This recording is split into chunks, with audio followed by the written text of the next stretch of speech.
Makanya akhirnya Imam Nawawi itu sampai mengatakan berpijak dengan apa yang disampaikan oleh Utsman bin Affan. Lah kalau Quran tidak bisa untuk menyentuh hatimu, padahal itu perkataan Allah yang menguasai alam semesta, terus perkataan siapa lagi yang bisa untuk merubah dirimu kalau Quran aja tidak bisa mengubah dan mengetuk pintu hatimu? Itu Quran. Nasihat yang paling baik itu Quran. Makanya kadang-kadang kalau ada orang yang pengen minta nasihat sama kita, kadang-kadang kita tanya, siap antum dapat nasihat dari saya? Saya tuh sekarang kalau ada orang tanya, Ustadz saya dinasihatin kayak gini, saya ngomong siap nggak antum dinasihatin? Kenapa? Banyak orang yang dinasihatin, kadang-kadang kita kasih nasihat, mereka sakit hati. Benar ini wallahi. Makanya semenjak saat itu saya merubah pola kalau ada orang minta nasihat. Karena ada satu kejadian, ada orang minta nasihat, saya kasih nasihat, sakit hati. Ngomongnya sama orang, saya sakit hati dikasih tahu sama satu mak. Alhamdulillah nyampe ke saya. Ustaz dendam? Enggak dendam. Cuma menyampaikan aja unek-unek. Selamat datang di channel Langkah Iman Istiqomah. Jangan lupa like, komen, dan subscribe. Dan semoga kita semua mendapatkan ilmu yang bermanfaat. Amin. Alhamdulillah, tentunya kita senantiasa bersyukur kepada Allah atas seluruh nikmat yang Allah berikan kepada kita. Allah tidak memberi apa yang kita inginkan, tetapi pasti Allah memberikan apa yang kita butuhkan. Walaupun manusia terkadang suka lupa terhadap besarnya kenikmatan yang Allah berikan pada kehidupan mereka, karena memang manusia itu suka amnesia terhadap nikmat yang Allah berikan. Tetapi kita senantiasa belajar. Orang mukmin itu cuma punya dua pilihan. Sabarmu tanpa tepi, syukurmu tanpa tapi. Karena sesungguhnya tidak ada pilihan yang ketiga di antara dua pilihan itu. Kalau ada di antara kita sedang mendapatkan kesulitan, ya berikanlah sabarmu tanpa tepi, karena sabar itu tidak ada tepinya. Sampai kamu akan mendapatkan panggilan dari malaikat ketika malaikat mengadakan opening ceremony memasuki surga. Salamun alaikum bima sabartum. Selamat ya atas kesabaran kalian ketika di dunia sampai kalian mendapatkan surga. Itulah definisi sabar tanpa tepi. Tapi kalau ada di antara kita yang mendapatkan kemudahan, mendapatkan karunia, maka syukurnya itu tanpa tapi. Karena syukur itu jangan dibawa kepada paham materialisme. Syukur itu kalau sudah bisa umrah baru bersyukur. Syukur itu kalau sudah bisa punya mobil baru bersyukur. Syukur itu ketika sudah punya rumah baru bersyukur. Itu syukurnya kalangan materialisme, syukurul madiyah. Syukurnya orang yang beriman itu syukurnya kepada iman kepada hari akhir. Syukur itu tidak memperhatikan kaya ataupun miskin. Dan syukur itu tidak harus menjanjikan fasilitas, karena agama ini dibangun di atas iman sama hari akhir, tidak dibangun di atas materialisme dan kapitalisme. Hari ini kita cukup sedih bagaimana narasi-narasi agama dibawa kepada pemahaman materialisme dan kapitalisme, sadar atau tidak sadar. Sholawat supaya kita bisa punya mobil, sedekah supaya kita bisa kaya, sedekah supaya kita tidak bisa menjadi fakir. Ini narasi-narasi materialisme dan kapitalisme. Tentunya kita paham agama ini tidak dibangun di atas apa yang kita bangun di atas tanah, tapi agama ini dibangun atas apa yang menjadi janjinya Allah di bawah tanah menuju kepada alam akhirat. Dan inilah yang harus senantiasa kita pahamkan. Maka inilah yang menjadikan kita paham syukur itu tidak menjanjikan kuantitas, tetapi syukur pasti memberikan kepada kita kualitas. Apakah setiap orang yang bersyukur pasti kaya? Kata siapa? Enggak ada yang pernah mengatakan dan memberikan janji bahwasanya orang yang bersyukur pasti kaya. Apakah orang yang bersyukur tidak pernah mengalami ujian dan kemiskinan? Kata siapa? Karena sesungguhnya syukur memang tidak menjanjikan kuantitas, tapi pasti memberikan kepada kita kualitas. Makanya kita menjumpai bagaimana dalam kehidupan ada orang yang punya sepeda, ketika dia bersyukur, apakah pasti dia bisa membeli motor? Belum tentu. Bisa jadi sepanjang hidupnya dia hanya punya sepeda tanpa bisa membeli motor. Apakah orang yang bisa membeli motor lalu ketika dia bersyukur pasti bisa membeli mobil? Belum tentu. Banyak orang yang mereka bersyukur ketika menjadi ustadz-ustadz di pinggiran-pinggiran perbatasan yang mereka tidak dikenal dengan tepuk tangan dan sorak manusia, tetapi mereka bersyukur walaupun cuma motor second, itu pun dikirim dari Jakarta, dari Bekasi. Tapi sepanjang hidupnya mereka hanya punya motor itu dan tidak pernah berganti menjadi mobil. Apakah kita akan mengatakan syukurnya tidak diterima sama Allah? Kata siapa? Tapi syukur itu pasti memberikan kepada kita kualitas, dan kualitas itu bukan angka deret pada teori materialisme dan kapitalisme. Karena saya cukup sedih hari ini bagaimana setiap narasi agama selalu dibangun kepada narasi materialisme dan kapitalisme. Agama ini adalah agama yang beriman kepada hari akhir. Maka inilah yang menjadikan kita paham, itulah yang kita dapatkan. Orang yang bersyukur pasti mendapatkan kualitas. Kualitas dia ketika mendapatkan sepeda, sensasi kelapangannya mengalahkan mereka yang mungkin punya motor ketika tidak bersyukur. Sensasi orang yang punya motor bersyukur mungkin mengalahkan sensasi kelapangan mereka yang punya mobil ketika tidak bersyukur. Dan itulah yang dinamakan dengan konsep kesyukuran orang yang beriman. Mungkin ada yang bertanya, Ustadz, kalau syukur saya diterima oleh Allah Subhanahu wa taala, apa konsep itu syukur itu kalau diterima? Jawaban dari Ibnu Qudamah indah. Kalau syukurnya Umar Mita, syukurnya bapak dan ibu diterima sama Allah, maka Allah pasti akan memberikan kepada kita dua perkara. Satu, Allah sederhanakan keinginan kita pada kehidupan. Karena yang menyiksa kita bukan musibah alam. Yang menyiksa kita bukan gempa bumi. Yang menyiksa kita bukan penyakit kronis. Tapi sejujurnya yang menyiksa manusia itu adalah tulul amal. Tulul amal itu bahasa hadis Nabi. Kalau diterjemahkan, tulul amal itu adalah banyak keinginannya. Karena yang menjadikan kita susah bahagia itu kan banyak keinginan. Sudah punya rumah di pinggir kota, pingin punya rumah di atas gunung. Sudah punya rumah di puncak gunung, pengen punya rumah di pinggir pantai. Sudah punya rumah di pinggir pantai, pengen punya rumah di tengah samudra. Tenggelam. Tidak ada habisnya.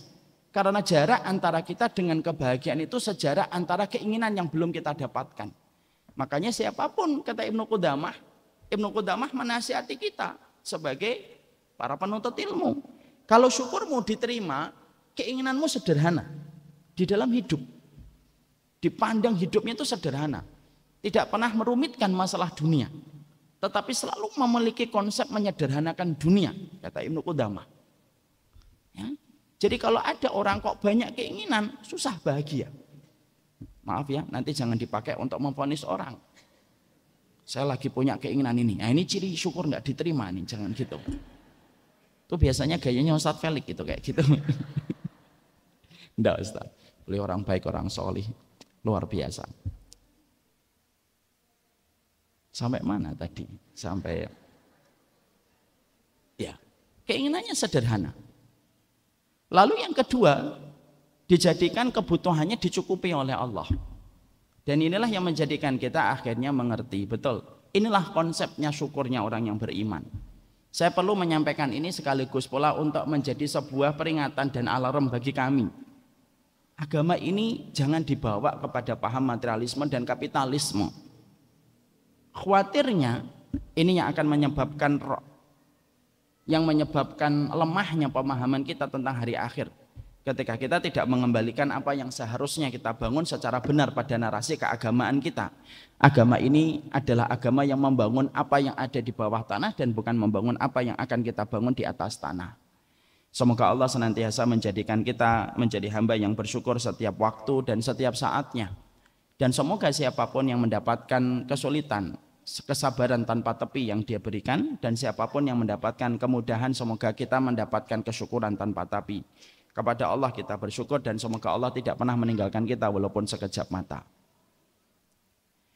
Saya pada kesempatan hari ini diberikan amanah sama Ustadz dan sahabat kami Ustadz Felix untuk menyampaikan satu materi tentang rekonik sama Al-Quran. Ini sejatinya merupakan materi berat.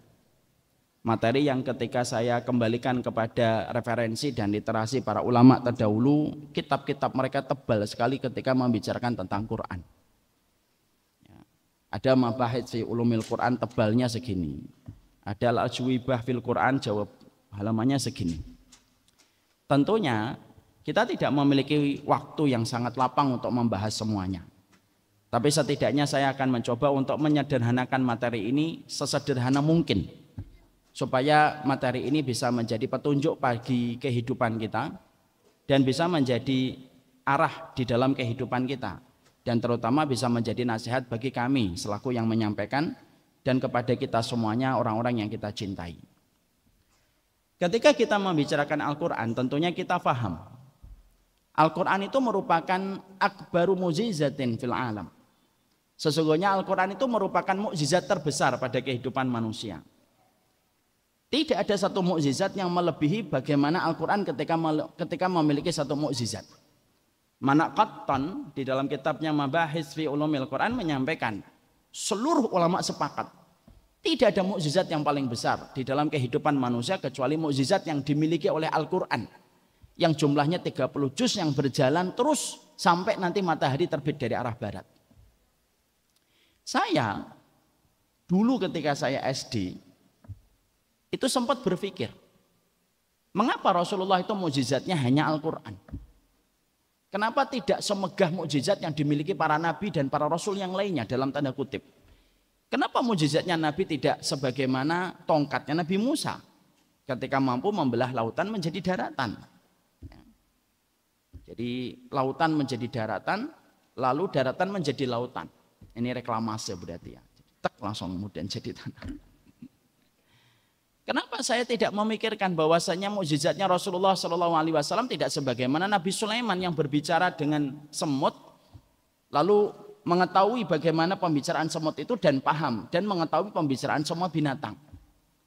Kenapa tidak sebagaimana yang dimiliki oleh Nabi Isa ketika mampu menyembuhkan orang yang sakit? Kenapa Rasulullah SAW hanya memiliki mukjizat yang bernama Al-Quran? Pertanyaan basic dan polos dari anak kecil waktu SD. Tapi akhirnya pertanyaan itu terjawab. Seiring dengan waktu, akhirnya saya mengetahui tentang apa yang menjadi hikmah terbesar. Kenapa Quran itu merupakan mukjizat terbesar dalam kehidupan manusia? Dijawab sama Imam Nawawi. Imam Nawawi lalu mengatakan kepada kita, kenapa Al-Quran itu akbaru mu'jizatin fil alam? Kenapa Al-Quran itu dinobatkan menjadi mukjizat paling terbesar bagi kehidupan manusia? Karena sesungguhnya simple jawabannya. Dan jawaban itu tidak pernah saya miliki ketika saya SD. Jawabannya itu adalah karena sesungguhnya mukjizat para nabi dan para rasul, seefektif apapun dan semegah apapun mukjizat yang dimiliki para nabi dan para rasul, itu hanya bertahan ketika nabi dan rasulnya itu masih hidup. Tapi ketika para nabi dan para rasul yang memiliki mukjizat megah yang tadi kita sebutkan sebagiannya, itu ketika mereka meninggal dunia, mukjizat itu terkubur seiring dengan terkuburnya jasad mereka di dalam tanah. Mukjizatnya Nabi Sulaiman tidak ada regenerasi dan tidak ada kaderisasi. Karena memang mukjizat tidak bisa diajarkan. Makanya Nabi Sulaiman tidak membuka kursus mempelajari bahasa binatang. Karena itu mukjizat terbesar beliau tidak bisa untuk diajarkan. Mukjizatnya Nabi Isa tidak bisa diajarkan kepada para tabib untuk meneruskan bagaimana beliau ketika menyembuhkan orang sakit. Mukjizatnya Nabi Ibrahim ketika pernah menghidupkan burung mati tidak bisa diajarkan. Seiring mereka meninggal dunia, selesai mukjizat itu walaupun megah ketika kita mendapati mukjizat itu. Bahkan tongkatnya Nabi Musa alaihi salam, ketika Nabi Musa sudah meninggal dunia, siapapun yang memegang tongkat itu tidak akan pernah bisa merubah lautan menjadi daratan. Tapi kata Imam Nawawi, ketika beliau menyampaikan mukjizat Al-Quran, beliau berkata, beda dengan mukjizat Al-Quran. Mukjizat Al-Quran itu terus terjadi dalam kehidupan Rasulullah. Berapa banyak sahabat yang akhirnya mereka mendapatkan kebaikan dari Al-Quran yang Allah turunkan kepada Nabi Muhammad sebagai mukjizat. Para sahabat itu mereka berubah kehidupan mereka seiring mereka mengikuti dan menjadikan Quran itu menjadi imam bagi kehidupan mereka. Dan itu tidak berhenti setelah Rasulullah wafat. Mukjizat itu masih dijaga oleh Allah, dirawat oleh Allah, dan Allah yang terus menjaganya setiap waktunya, dan mukjizat itu masih efektif terus berjalan sampai pada kehidupan manusia nanti ketika mereka ditegakkan hari kiamat. Makanya hari ini kita masih mendapatkan mukjizat Quran. Berapa banyak di antara kita yang terkadang sholat raweh di belakang imam nangis, walaupun kita tidak tahu artinya. Nangis itu ditanya, kamu tadi nangis ya? Iya. Emang ayatnya bicara apa? Lah itu saya juga nggak paham. Jadi nangisnya karena dia nggak paham. Ada orang yang ketika mereka membaca Al-Quran akhirnya mereka mendapatkan hidayah untuk masuk Islam. Ada banyak dokter yang mereka akhirnya masuk Islam disebabkan mereka membaca Al-Quran. Walaupun sebelumnya mereka tidak beriman. Ada pula yang mereka mendapatkan kebaikan Al-Quran. Bahkan saya pun termasuk orang yang mendapatkan cipratan dari mukjizat Al-Quran. Yang saya rekam dan saya menjadi orang yang bisa menyampaikan testimoni itu. Saya pernah punya kakak. Kakak saya namanya Mas Yusar. Cerebral palsy. Beliau pernah muntah-muntah satu malam. Saat itu bapak dan ibu, Allahu yarham, masih hidup. Lalu ketika saya pulang taklim, sekitar jam 9, jam 10 malam, saya pulang. Saat itu ke Pamulang. Sebelum berpindah ke daerah Bekasi. Kota yang indah insya Allah. Bagi yang bersabar. Maka ketika saya pulang ke rumah Pamulang itu, saya lihat kakak saya muntah-muntah. Lalu saya tanya sama ibu, ngapunten bu, ini kayak pakai bahasa Jawa. Ini Mas Yusar anton nopo? Ada apa Mas Yusar? Gak tahu nak, tadi muntah-muntah. Makan apa? Makan ayam taliwang. Saya masih ingat detail bagaimana olah TKP pada saat itu. Makan ayam taliwang. Ibu juga makan ayam taliwang, bapak juga makan ayam taliwang, mbakmu yang juga cerebral palsy, Mbak Risma juga makan ayam taliwang. Lah kok bisa muntah-muntah bu? Nah, nggak tahu. Muntah beliau. Baru setengah jam muntah lagi. Bapak ngepel pada saat itu. Lalu saya berpikir, ini kenapa ya? Kok Mas Yusar muntah-muntah? Pasti ada penjelasan medisnya. Saat itu saya belum menemukan kenapa beliau muntah-muntah. Akhirnya saat itu saya ngomong sama bapak, Pak kita bawa ke klinik 24 jam di depan komplek. Naik motor. Saya naik motor di depan, bapak mengapit Mas Yusar di tengah. Tentunya kita paham Mas Yusar itu cerebral palsy yang tidak bisa diarahkan muntahnya di kamar mandi ya, tidak bisa. Karena beliau seperti anak kecil, muntah di sofa, muntah di karpet. Ketika kita bawa ke dokter, pada saat itu ketika kita bawa ke dokter, maka dokter mengatakan ini ada keracunan. Akhirnya dikasih obat. Saya berharap setelah pulang dari klinik 24 jam itu muntahnya mereda. Diminumkan pil itu, bismillah, pulang ke rumah, ternyata muntahnya masih ada. Muntahnya masih ada. Sampai akhirnya ketika saya duduk, jam saat itu menunjukkan setengah 12 malam. Saya tuh berpikir gitu, ya Allah ini kenapa ya?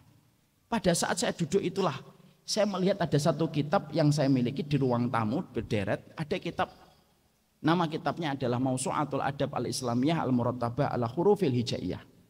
Yaitu ensiklopedi tentang adab dan akhlak Rasulullah dalam kehidupan. Maka ketika saya melihat kitab itu, saya teringat ilmu yang saya lupa. Karena terkadang kondisi-kondisi tertentu menjadikan kita sering lupa dengan ilmu. Saya langsung ingat astagfirullah. Ini ada adab yang belum saya sempurnakan. Yaitu adalah bagaimana kalau kita sedang merawat orang sakit, kita berwudu. Jadi kalau kita merawat orang sakit itu atau menjenguk orang sakit, dalam hadis riwayat Muslim dari sahabat Abu Bakar radhiyallahu anhu, kita disunahkan kalau kita sedang menjenguk orang sakit, merawat orang sakit, kita berwudu. Lalu kemudian wudu itu kita cipratkan kepada orang yang sakit. Ya. Tolong ya nanti kalau melakukan ini diperhatikan SOP-nya dengan benar. Dilakukan oleh kalangan profesional, artinya yang sudah paham ilmunya. Terus kalau menjenguknya misalkan satu RT, ya jangan semuanya wudu. Cukup diwakili satu aja. Maka pada saat itu akhirnya saya wudu, saya nyuruh ibu kita belum wudu. Bapak saat itu ngepel, karena saya minta gantikan beliau nggak mau. Akhirnya wudu. Lalu saya ngomong sama ibu, demi Allah, saya mengatakan sama ibu, Bu, kita sudah wudu. Sunnah berikutnya kita membacakan Quran. Ibu membacakan Quran. Karena Quran itu pada dasarnya dibutuhkan ketika seseorang dalam kondisi sakit. Bukan hanya dibacakan ketika orang mati, tapi ketika sakit pun sunnahnya dibacakan Quran. Makanya maaf kalau kita sakit dibacakan Quran, tidak usah marah. Kamu saya lagi sakit dibacain Quran, ngarepin saya mati ya? Ya juga mungkin. tapi sebenarnya itu sunnah. Maka ketika saat itu ibu saya membacakan Quran, ibu saya menyampaikan, ibu membacakan Al-Ikhlas, Al-Falaq, An-Nas. Masing-masing 3 kali. Lalu usapkan kepada majusat, saya membaca Al-Baqarah. Ibu di sebelah kanan dari posisinya majusat, saya di sebelah kiri dari posisinya majusat. Lalu akhirnya beliau membaca Al-Ikhlas 3 kali, Al-Falaq 3 kali, An-Nas 3 kali. Lalu ditiupkan sebagaimana riwayat dari Aisyah radhiyallahu anha dalam riwayat Muslim. Diusapkan ke bagian tubuhnya majusat. Saya membacakan Al-Baqarah yang saat itu saya masih ingat betul, belum sampai ayat 20 dalam surat Al-Baqarah. Kakak saya tertidur. Sebelum subuh saya harus ada kajian untuk mengisi kajian subuh. Dibatalkan, ditelepon panitianya, nggak nyambung-nyambung. Mau tidak mau saya harus ngajar. Saya pada saat itu sudah mulai khawatir gimana ya tentang majusar ini. Karena bapak dan ibu tidak terlalu paham tentang komplek karena mereka baru datang ke rumah. Bismillah saya pergi. Lalu saya mengatakan, Bu, saya tetap ngajar. Nanti waktunya saya sempitkan atau saya persingkat. Kalau ada apa-apa, telepon saya. Ibu, saya akan langsung pulang. Ya nak, bismillah. Berangkat. Ketika saya berangkat tidak ada telepon sampai kajian selesai sampai pulang. Dan ketika saya membuka pintu masuk ke rumah di Pamulang, di Alam Asri, Villa Dago saat itu, baru masuk ibu saya sudah sumringah dan berkata, Masmu bangun sudah seger. Ayo nak sujud syukur. Sunnah telah membawa kita kepada kebaikan dengan Qur'annya. Saya sujud syukur. Ini merupakan bagian dari tambahan apa yang disampaikan oleh Imam Nawawi. Jadi Imam Nawawi menjelaskan bagaimana kenapa Quran itu menjadi mukjizat paling besar, kita paham. Makanya akhirnya kita hari ini mendapati bahwasanya mukjizat yang paling besar ini masih ada. Jadi kalau ada satu kaum yang mereka masih diberikan oleh Allah mukjizat, sebenarnya kaum itu tuh sebagaimana Nabi dan Rasul. Yang mana fungsinya mukjizat itu dari kata azaza ya'jizu atau azaza yu'jizu. Artinya itu melemahkan orang yang ingin menghancurkan keimanan. Itu fungsinya mukjizat. Makanya dinamakan mukjizat dari kata azaza ya'jizu yang artinya melemahkan. Maka ketika kita akhirnya paham bahwasanya Quran itu adalah mukjizat terbesar pada kehidupan kita, maka sebenarnya ketika hari ini kita hidup bersama dengan Al-Quran, sebenarnya kita itu tidak butuh referensi apapun. Ketika kita memahami bahwasanya ini mukjizat paling besar bagi kehidupan kita. Cuma masalahnya adalah kenapa mukjizat yang Allah turunkan lalu Allah abadikan dan Allah berikan garansi mutu bahwasanya mukjizat ini tidak akan pernah mati, dan Allah tidak pernah mengatakan mukjizat Quran itu terhenti. Sama sekali di dalam ayatnya tidak ada yang mengatakan mukjizat itu terhenti. Lalu ketika kita mendapati kondisi dan keadaan kita yang hari ini semacam ini tidak sebagaimana kondisi ideal, yang salah bukan Qur'annya, yang salah bukan Allahnya yang tidak memberikan pertolongan, tetapi salah satu di antara perkara yang harus kita evaluasi adalah mungkin cara kita memperlakukan mukjizat ini salah. Karena apa? Apapun perkara kalau tidak diletakkan pada orang yang tepat itu pasti berantakan. Saya punya jam antik. Misal saya menemukan di gudang jam antik. Lalu saya bawa jam antik ini ke pasar biasa. Jam saya akan dihargai dengan harga 100.000. Ini 100.000 nih. Udah berkarat-karat ini. Ini kuno ini. Tapi ketika saya bawa jam ini kepada orang komplek, mungkin akan naik sedikit 200.000.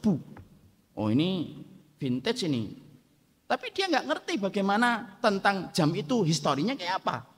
Tapi ketika jam itu kita bawa kepada kolektor, maka sesungguhnya jam itu tidak dihargai 100.000, 200.000. Mungkin akan dihargai dengan harga yang sangat mahal. Oh ini jam luar biasa nih historinya. Ini harganya 20 juta.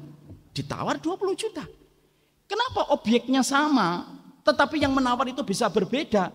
Karena subjek yang menawar itu juga berbeda preferensinya. Dan bagaimana pengetahuan mereka, dan bagaimana pengetahuan dia tentang jam itu. Kolektor ketika dia paham histori tentang jam itu, dia menilainya mahal. Tapi ketika orang awam ketika menilai jam itu ketika tidak paham histori, maka menilainya jam itu murah sekali. Itu analogi sederhana, itu kias aula atau kias adna dalam bahasa usul fikih. Kita hari ini sudah mendapatkan apa yang dijelaskan oleh Imam Nawawi, kenapa Quran itu mukjizat paling besar, tapi kenapa kok kondisi kita hari ini macam gini? Itu bukan yang salah pada mukjizatnya, tapi mukjizat ini diberikan kepada orang yang tidak paham mukjizat itu. Dan itu menjadi masalah kita. Masalahnya ustadz, masalahnya guru, masalahnya syekh, masalahnya masyarakat. Yaitu adalah bagaimana ketika kita tidak tahu bagaimana mempergunakan mukjizat itu. Dan inilah yang menjadikan kita akhirnya paham. Berarti kalau kita bersama Quran itu harusnya menenangkan. Ketika kita bersama dengan Quran itu harusnya kita memiliki kekuatan yang besar. Maka ketika kita memahami bahwasanya ini mukjizat dan Allah jaga mukjizatnya, maka respon berikutnya adalah apa yang harus kita lakukan supaya kita mampu memperlakukan Al-Quran sebagaimana seorang kolektor ketika dia memperlakukan satu jam antik yang dia tawar dengan harga yang mahal. Dan itulah sejatinya yang kita harus mengerti. Makanya pada kesempatan ini salah satunya kita akan membahas itu. Maka kalau saya merangkum dari beberapa macam kitab, setidaknya ada 3 yang saya ringkaskan. Yang penting untuk kehidupan kita setidaknya pada waktu yang singkat ini, setidaknya menjadi pembuka dan prolog dulu sebelum nanti membahas Quran secara detail. Karena tadi Ustadz Felix menyampaikan bahwasanya tema Quran itu akan menjadi tema masjid ini selama 1 bulan. Saya akan menyampaikan prolog saja. Maka prolog yang saya sampaikan itu terdiri dari 3 poin dari beberapa kitab yang kita ringkaskan. Di mana ketika kita mengetahui 3 poin ini sebenarnya ini penting untuk kita semuanya tak terkecuali orang yang sedang menyampaikan. 3 poin ini supaya kita mampu menempatkan mukjizat menjadi mukjizat besar pada kehidupan kita, yang kita harapkan kondisi kita akan lebih baik daripada kondisi sebelumnya. Karena berharap kepada manusia pasti kecewa, tetapi berharap kepada petunjuk Quran itu tidak pernah kecewa. Maka setidaknya ada 3 pertanyaan yang itu akan menjadi sebuah jawaban untuk kita. Yang pertama itu why-nya dulu. Yang kedua itu who. Yang ketiga itu adalah how. Jadi kita di dalam masalah Al-Quran ini, lalu ketika kita ringkaskan setidaknya ada 3. Yang pertama adalah why-nya. Kenapa harus ada Quran dalam kehidupan kita? Kenapa kita harus mengkoneksi kembali arti Quran ini? Makanya judul yang diberikan oleh beliau itu luar biasa. Setelah saya mendapatkan perkataan dari Imam Nawawi itu, reconnect sama Quran itu pas. Karena memang pada dasarnya salah satu hal besar yang harus kita lakukan itu menyambung kembali dengan Quran. Tapi untuk menyambung kembali kan kita butuh alasan. Kenapa kita harus membutuhkan alasan untuk kembali sama Quran? Kalau why-nya tidak terjawab, susah. Ya tentunya kita tidak akan memiliki sebuah dorongan untuk reconnect sama Al-Quran. Kalau why-nya, kenapa saya harus tersambung kembali dengan Quran itu tidak terjawab. Setelah nanti kita membahas why-nya, kita akan membahas how-nya. Setelah itu kita akan membahas who-nya. Dan itu semoga bisa menjadi salah satu di antara referensi untuk menjadikan kita semakin memahamkan tentang bagaimana Quran itu sendiri. Sekarang mari kita buka dengan yang pertama. Why-nya apa? Kenapa kita harus bersama dengan Al-Quran? Kenapa kita harus membutuhkan Al-Quran dalam kehidupan kita? Maka di antara jawaban-jawaban yang disampaikan ada sebuah kitab yang nama kitab itu Al-Ajwibah fil Quran. Kitab itu menjelaskan kepada kita jawaban-jawaban yang diberikan Quran pada kehidupan. Di situ kita akan mendapati jawaban yang pertama. Jawaban yang pertama itu apa? Karena sesungguhnya kita butuh dengan Quran, karena sejatinya Quran itu kunci jawaban dari setiap persoalan dan pertanyaan yang ada pada kehidupan. Tidak ada jawabannya kecuali ada di dalam Quran. Karena Allah memiliki sifat Ar-Rahim, kata Qattan, sifat rahimnya Allah itu memiliki konsekuensi. Konsekuensinya apa? Allah tidak meninggalkan orang yang beriman ketika mereka menapak pada kehidupan di dunia, kecuali orang beriman itu harus memiliki kunci jawaban. Sebagai bentuk kasih sayang yang ia miliki kepada setiap orang yang beriman. Guru ketika dia ingin untuk melatih muridnya supaya mampu menyelesaikan ujian Eptanas, maka biasanya guru akan memberikan kunci jawaban sebagai latihan dari setiap soal yang dihadapi oleh setiap muridnya.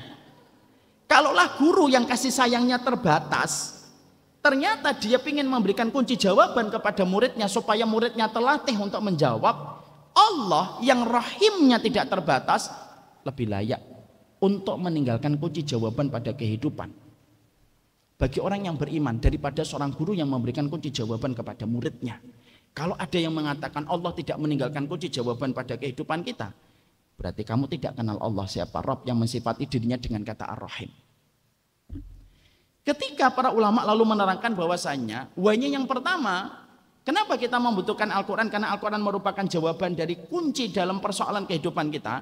Mari kita bedah satu persatu pertanyaan-pertanyaan yang ada di dalam buku tersebut yang dijawab oleh Al-Quran, yang sering kita tidak sadari bahwasanya jawabannya ada di dalam Al-Quran itu. Ada beberapa pertanyaan yang luar biasa ketika kita dibedah melalui ayat. Salah satu ayat, nanti kita akan jelaskan beberapa ayat supaya kita semakin paham tentang poin yang pertama ini. Poin yang pertama yang disampaikan oleh beliau itu adalah kenapa Allah itu mensifati pada surat Al-Furqan 74. Ini salah satu doa yang terkenal yang sering kita baca dan sering kita harapkan kita dapatkan pada kehidupan. Ketika kita mengucapkan doa Rabbana hablana min azwajina wa dzurriyyatina qurrata a'yun waj'alna lil muttaqina imama. Karena salah satu tugas PR besarnya ilmu itu harus melahirkan pemimpin. Makanya ayat-ayat yang membicarakan pemimpin itu harus menjadi kajian intensif oleh setiap orang yang paham tentang masalah besar ini. Di situ di dalam kitab itu dijawab. Kenapa ya Allah itu menutup surat Al-Furqan 74 dengan kata waja'alna lil muttaqina imama.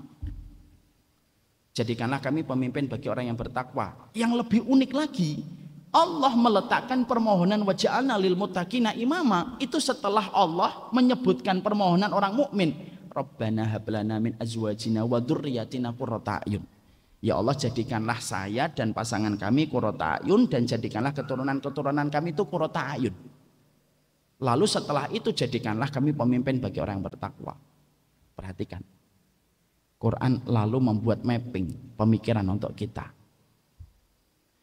Mencari pemimpin dalam Islam dan menjadikan kualitas keluarga dalam Islam itu tidak akan terjadi. Sampai seseorang itu mendapatkan salah satu kunci yang mereka harus perhatikan.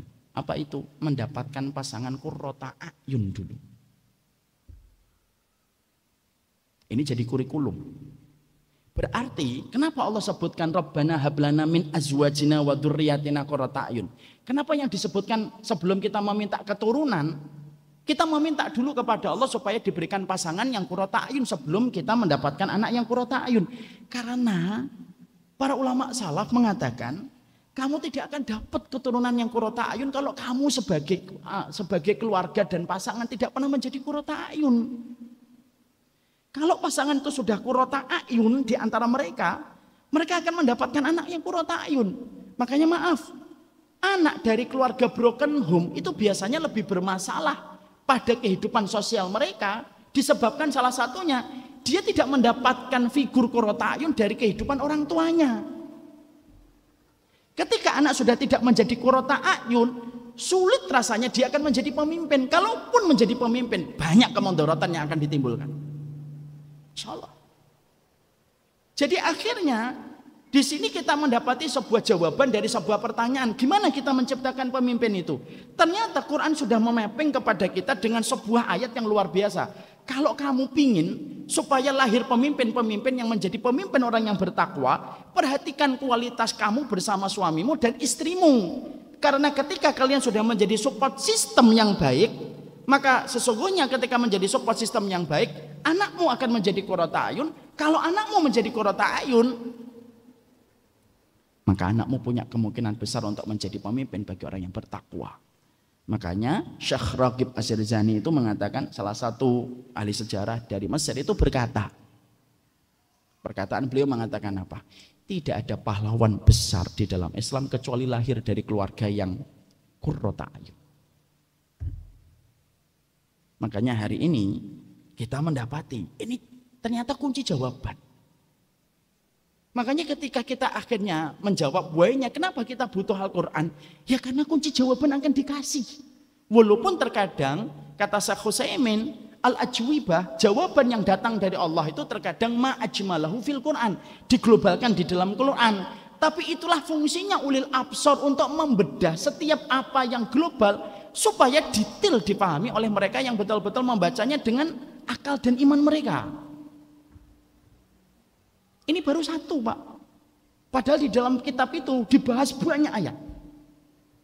Dan ini sudah mewakili dari poin yang pertama, bahwasanya kenapa kita butuh Quran? Karena jawaban akan diberikan. Kita juga mendapati juga gini. Ada sebuah pertanyaan yang dulu saya miliki. Pertanyaan itu adalah ketika kita sering menjumpai dalam kehidupan. Kita sering melihat ada orang punya kelebihan banyak, keistimewaannya banyak. Tapi kenapa kok hidupnya berantakan? IP-nya tinggi, linknya bagus, circle-nya juga luar biasa. Tapi kenapa kok kehidupannya berantakan? Ternyata itu sudah dijawab dalam Quran. Kalau kita dalam kehidupan pernah bertanya, saya termasuk orang yang pernah bertanya itu dan menemukan jawabannya di dalam kitab itu. Kalau kita sering bertanya, kenapa ada orang memiliki keistimewaan banyak, kelebihan banyak, IP-nya bagus, linknya bagus, tapi hidupnya berantakan, dengan segala pengertian yang luas dari berantakan kehidupan itu, ternyata sudah dijawab oleh Allah. Jawabannya ada di mana? Surat Luqman ayat 14. Anishkurli wali walidaika. Bersyukurlah kepadaku dan kepada orang tuamu. Di mana ketika ayat ini dijabarkan oleh Ibnu Abbas itu mengatakan, syukur sama Allah tidak akan diterima sampai bersyukur kepada orang tua. Kalau kamu tidak bersyukur kepada orang tuamu, walaupun kamu sholih, jenggotmu panjang, IP-mu banyak, IP-mu tinggi dan lain sebagainya, tapi selama kamu tidak memiliki konsep bagaimana berterima kasih sama orang tua, maka syukurnya tidak diterima. Kalau syukur tidak diterima, apa konsekuensi yang kita dapatkan sebagai manusia? Hidupnya menjadi berantakan. Makanya akhirnya kita dapatkan dalam kehidupan kan, ada orang pinter, dia memiliki kesempatan dan frekuensi untuk luar biasa di dalam apa yang dia miliki, tetapi hidupnya berantakan. Ternyata itu pun sudah dijawab oleh Al-Quran. Itu ada hubungannya, dia tidak rapi hubungannya dengan orang tua. Makanya kadang-kadang kalau saya memberikan nasihat ketika habis membaca ayat ini dan penjelasan para ulama, saya tuh kalau ngomong sama anak-anak, sama Ja'far, sama Basam, saya ngomongnya itu dengan konsep Quran ini. Saya ngomong, Bapak itu enggak butuh kamu pintar atau enggak pintar, nak. Karena bagaimanapun itu nanti tergantung pembagian rezeki, akal yang Allah berikan kepada kalian. Tapi satu, perhatikan hubungan kalian dengan ibumu dan bapakmu. Bukan karena kami serakah, bukan karena Abi itu pengen dihormati, enggak. Tapi ketika kamu berbuat baik kepada kita, kehidupan kalian akan dirapikan oleh Allah. Dan itu jawaban Quran. Makanya akhirnya ini yang menjadikan kita akhirnya paham. Selama ini kita ini dalam hidup sering mencari jawaban itu bukan di dalam Quran. Padahal Quran itu menjadi tibyanan likulli syai'in. Makanya Allah menjelaskan dalam surat An-Nahl itu, Quran itu menjelaskan semua perkara. Bahkan di dalam surat Yunus Allah juga menyampaikan, laqad anzalna ilaikum kitaban fihi dzikrukum. Bahkan Allah juga menyampaikan di dalam Quran itu menjelaskan semua perkara tentang kalian itu semuanya dijelaskan dalam Quran. Cuma kita itu menempatkan Quran hanya sebatas untuk didapatkan pahalanya ketika membaca, hanya bersifat untuk mendapatkan ta'abudi, tetapi tidak menjadi hudan dalam kehidupan. Disebabkan miskinnya referensi kita tentang Al-Quran itu sendiri. Makanya akhirnya kalau orang betul-betul kembali kepada Quran sejatinya, sebenarnya buku Chicken Soup for the Soul itu sebenarnya nggak usah. Karena apa? Karena semua itu jawaban sudah ada. Makanya apa yang tadi disampaikan di dalam kitab itu mewakili. Kita juga mendapatkan ada lagi hal-hal yang luar biasa di dalam kitab itu. Kenapa kamu sering jumpai orang yang zina itu? Kenapa? Pasti dalam Quran itu dijawab. Kalau kamu dapetin ada orang zina, itu selalu dimulai dari satu orang yang suka meremehkan sholat. Saya setelah mendapatkan penulisan dari tulisan itu, saya tuh akhirnya kalau ada orang konsultasi tentang zina, salah satu di antara pertanyaan yang saya ajukan adalah, sholatnya gimana mas sebelum akhirnya bertobat ini. Ya Ustaz, sholat saya bolong-bolong. Saya sudah mengumpulkan 12 orang. 12 orang yang pernah saya tanya ketika mereka alhamdulillah dengan izin Allah pengen bertobat dari perbuatan zinanya. Tapi ketika kita tanya sama mereka tentang hubungannya sholat, ternyata persis sudah dipetakan oleh Allah di dalam Quran pada surat Maryam. Khalfun adha'us sholata wattaba'us syahwat. Orang itu kalau sudah adha'us sholata, bukan meninggalkan loh. Adha'us sholata, dia meremehkan sholat, maka hukuman pertama yang Allah berikan itu apa? Wattaba'us syahwat, pasti ngikutin syahwat. Makanya maaf, kenapa perintah sholat itu lebih tegas daripada perintah yang lain kepada anak kita? Anak kita kalau nggak membaca Al-Quran sampai 10 tahun, tidak ada perintah untuk mukul. Anak kita kalau nggak puasa sampai 10 tahun, tidak ada perintah untuk mukul. Tapi maaf, kalau anak kita sudah 10 tahun kok tidak mau sholat, disuruh mukul, pukulan mendidik, pukulan yang tidak menyakiti. Kenapa ada kata pukulan yang diberikan kalau anak kita sudah 10 tahun tidak melaksanakan sholat dengan rapi? Karena berkaitan tentang pengontrolan syahwat yang sudah mulai muncul ketika umur 10 tahun. Makanya maaf ya, ibu, bapak punya anak berantakan sholatnya, cek handphonenya, lihat historinya. Itu termasuk jawaban Quran. Lu sampai sedetail itu. Jadi kalau kita membuka semuanya Al-Ajwibah itu, kita akan mendapati terbelalak itu baru satu kitab. Ternyata Quran itu menjawab semuanya. Ada seorang ibu mendapati masalah dengan anak, dijawab sama Quran. Ada masalah, ada orang yang ketika dia ingin untuk taat tapi tidak pernah taat, dijawab oleh Quran. Tidak ada perkataan, tidak ada satu pertanyaan pada kehidupan yang dilewati oleh setiap manusia di dalam kehidupan ini kecuali dijawab tuntas oleh Al-Quran. Dan itulah yang menjadi masalah kita. Kita hanya menempatkan Quran yuta'abbad bitilawatihi. Di dalam kitab itu dijelaskan bahwasanya masalahnya manusia itu hari ini hampir sama di seluruh tempat. Mereka menempatkan Quran hanya untuk ajang mendapatkan pahala. Tidak apa-apa, itu pun sudah baik. Tapi ketika hanya berhenti di situ dan tidak mencari semua jawaban dari setiap pertanyaan itu yang menjadikan akhirnya kita tidak pernah membutuhkan Al-Quran. Rekoneknya itu jadi tidak perlu. Makanya Masya Allah, ini yang harus kita mulai sadarkan kehidupan kita. Kalau kita ada sesuatu yang kita dapatkan dalam hidup, cari jawabannya di dalam Quran. Saya pun akhirnya merespon apa yang ditulis oleh beliau itu ketika saya ditinggal oleh ibu. Saya ketika ditinggal ibu itu Masya Allah sedihnya luar biasa. Kesedihan itu Masya Allah begitu sulit gitu saya tepiskan selama berbulan-bulan. Ketika dalam perjalanan 1 bulan saya akhirnya mencoba untuk mengamalkan nasihat dari penulis itu. Coba cari di dalam Quran. Saya cari dalam Quran gitu. Membaca kembali Quran, mengulang kembali hafalan gitu.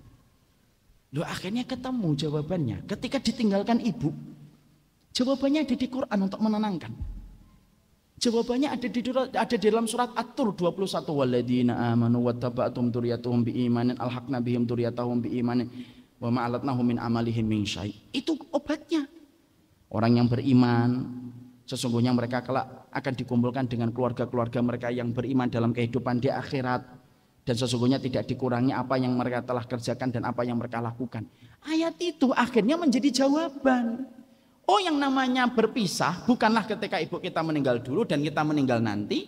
Tapi yang namanya berpisah itu apa? Ketika yang satu ke surga, yang satu ke neraka.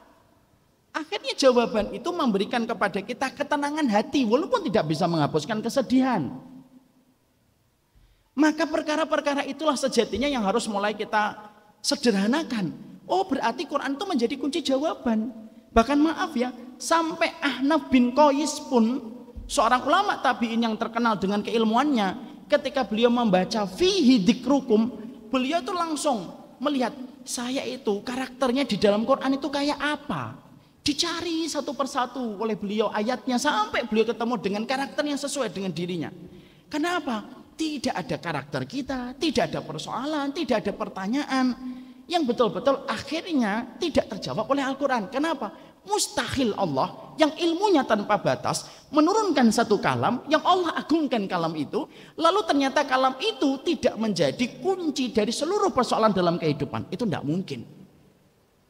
Makanya hal pertama yang kita harus bangun pada kehidupan kita ini apa sih sebenarnya? Kembali meletakkan dan mereposisi Al-Quran itu. Dia kunci jawaban. Makanya akhirnya kita hari ini tuh Masya Allah itu betul-betul membutuhkan sebuah dirosah. Dirosat itu sebuah pengkajian secara komprehensif tentang Quran sampai akhirnya bisa menjadi panduan yang bisa diterjemahkan dengan sederhana oleh setiap masyarakat. Karena itu pada dasarnya. Makanya akhirnya Imam Nawawi mengatakan kalau ada orang ketika dia memiliki sebuah pertanyaan lalu tidak mencari jawabannya itu di dalam Al-Quran, disitulah berbagai macam kerusakan akan didapatkan. Dari fenomena mental illness, dari fenomena penyimpangan, dari fenomena segala hal yang melampaui batas. Itu dimulai ketika referensi yang kita pakai bukan referensi yang disampaikan oleh Allah di dalam wahyunya itu. Maka inilah yang menjadikan kita akhirnya paham. Itu wahyu yang pertama. Itu wahyu yang pertama. Ya.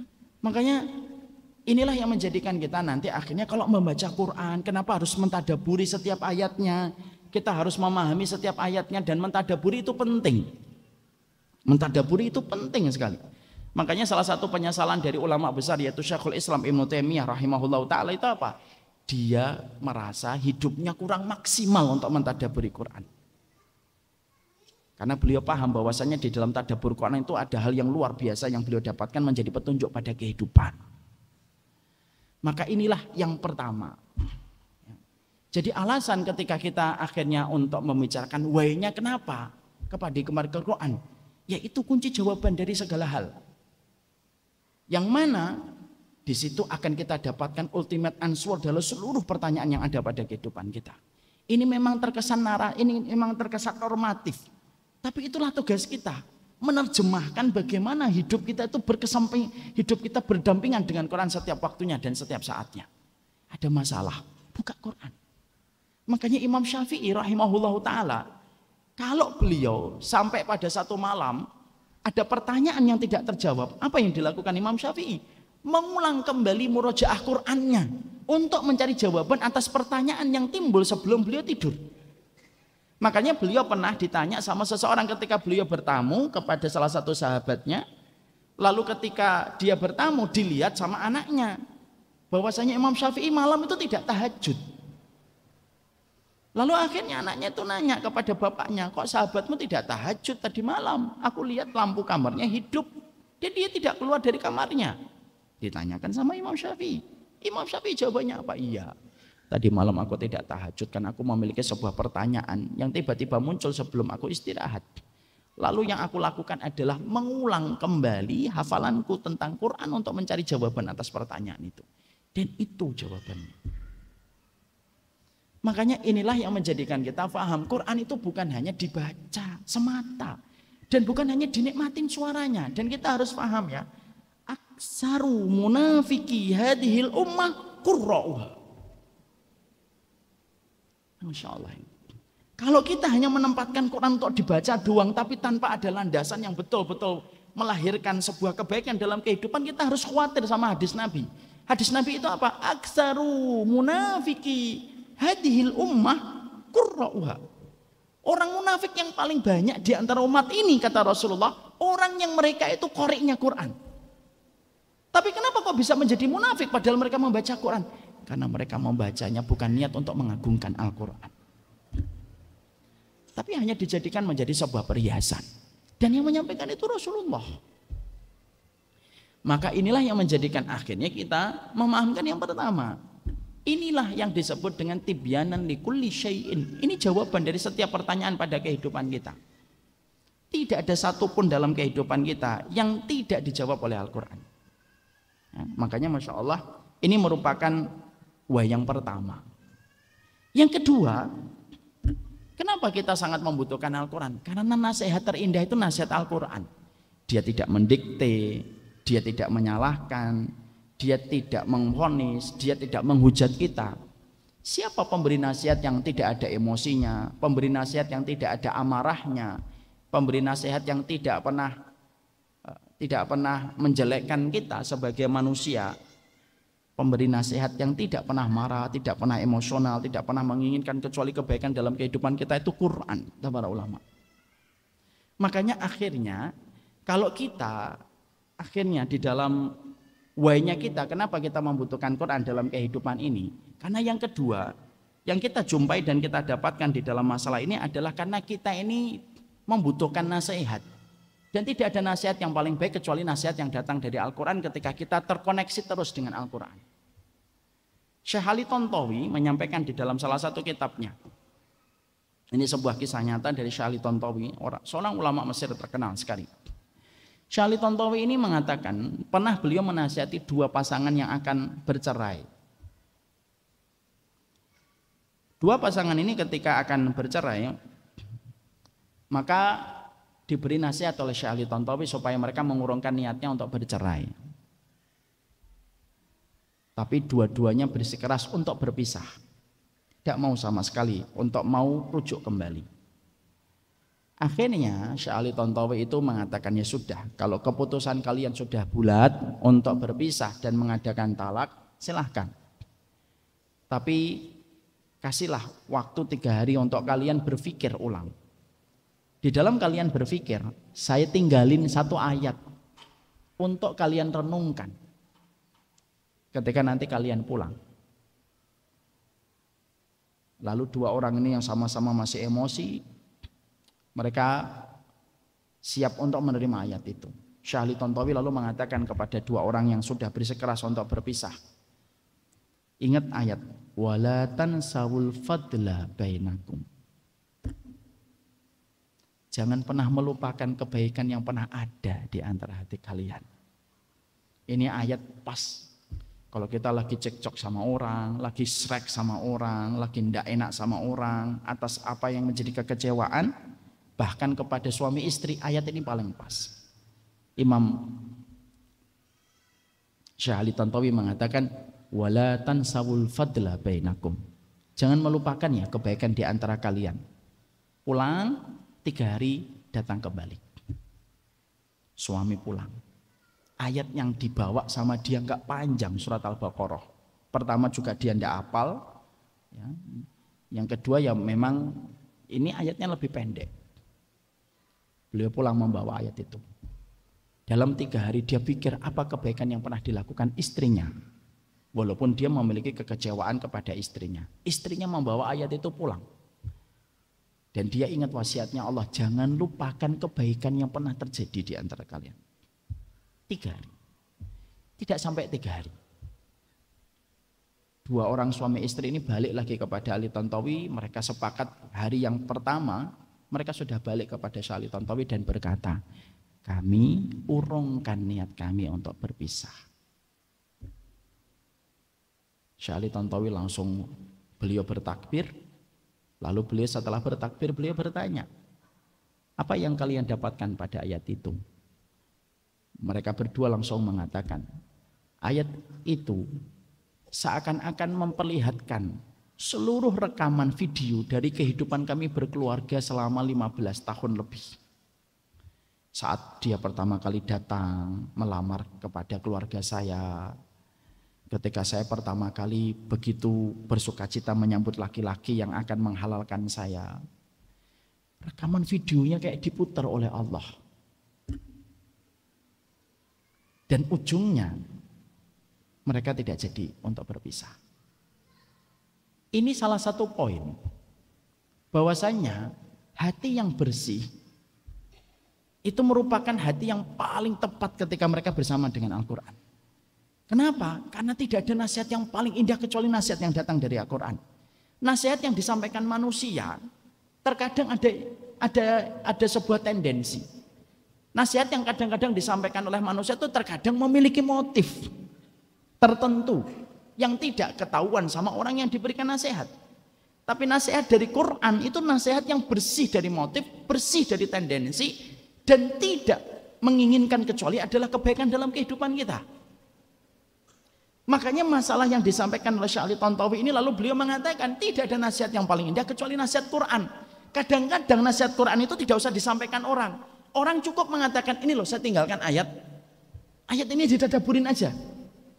Karena terkadang ketika merenungkan satu ayat itulah yang menjadi nasihat terbaik bagi kehidupan manusia itu sendiri. Itu juga pernah terjadi ketika saya membaca sebuah riwayat dari Ibnu Umar.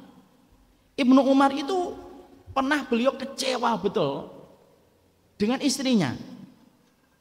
Ketika beliau kecewa dengan istrinya, beliau keluar rumah. Ya bagaimanapun keluarga para sahabat adalah keluarga manusia biasa yang terkadang mereka menemukan kecekcokan dan menemukan konflik. Nanti bukan berarti nanti dijadikan dalil ya kalau di rumah. Kamu kok bertengkar sama saya? Lo nggak ngelihat Ibnu Umar ya? Nggak gitu juga. Maka pada saat itu Ibnu Umar itu kecewa. Perginya ke masjid. Masya Allah. Maka ketika beliau pergi ke masjid, maka beliau sholat. Maka ketika beliau sholat, maka pada saat itu ada orang yang sedang membaca surat An-Nisa. Di mana ketika orang itu sedang membaca surat An-Nisa itu fa in karihtumuhunna fa asa an takrahu syai'an wa yaj'alallahu fihinna khairan katsira. Surat An-Nisa 19. Orang itu membaca Quran bukan niat untuk menyindir Ibnu Umar. Wong Ibnu Umar itu ulama para sahabat kok. Antum bisa bayangkan, ulama para sahabat terus kalau ada sesuatu siapa yang ngasih nasihat? Orang juga mungkin akan berkewah untuk menyampaikan nasihat kepada Ibnu Umar. Seseorang yang menjadi anaknya seorang ulama, seorang sahabat besar Umar bin Khattab radhiyallahu anhu.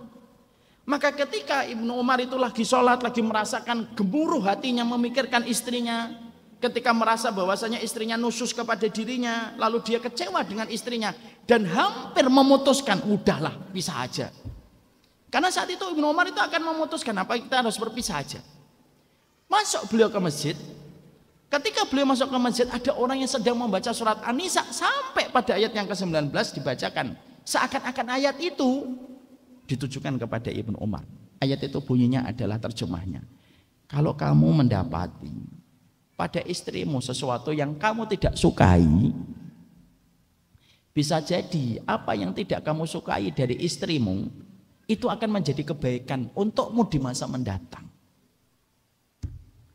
Loh Ibnu Umar itu Masya Allah ketika beliau mendengarkan ayat itu maka beliau mengatakan ka'anna hadhil ayah unzilat alayya.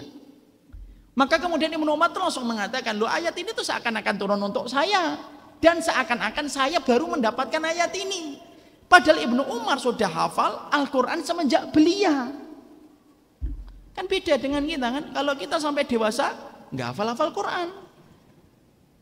Makanya kan banyak anak TPA yang kadang-kadang dikritik sama bapaknya, bapaknya dibalik kritik sama anaknya. Kamu ini surat An-Naba enggak hafal-hafal sudah 2 bulan. Anaknya ngomong, lah bapak seumur hidup enggak hafal-hafal. Saya enggak nyindir Ustaz Felix, tapi kelihatannya iya juga. Maka Ibnu Umar itu dari belia sudah hafal Al-Quran. Tapi ketika beliau lagi duduk, lagi dalam kondisi beliau sedang menenangkan dirinya, mendengar ayat ini tuh langsung tak gitu. Langsung luruh kemarahannya, hilang emosinya, pergi dia ke rumahnya, dipeluk istrinya, lalu beliau berkata, bisa jadi ada sesuatu kebaikan yang Allah berikan melalui dirinya. Apa yang Allah berikan kepadanya? Anaknya itu menjadi seorang ulama yang bernama Salim bin Abdullah bin Umar. Dan itu ada kaitannya dengan ayat Al-Quran. Jadi kalau kita dalam kehidupan ini akhirnya kembali mendudukkan Quran, dan ini merupakan tema yang luar biasa yang disampaikan oleh Ustaz Felix, reconnect sama Quran. Ini hal luar biasa. Makanya akhirnya kita ini selama ini terbiasa untuk melihat, untuk tersentuh dengan caption. Tersentuhnya dengan quote-nya presiden siapa, wakil presiden siapa, perdana menteri siapa, tokoh negarawan siapa. Tapi kita tidak pernah untuk mencari apa yang menyentuh hati kita itu dari Quran.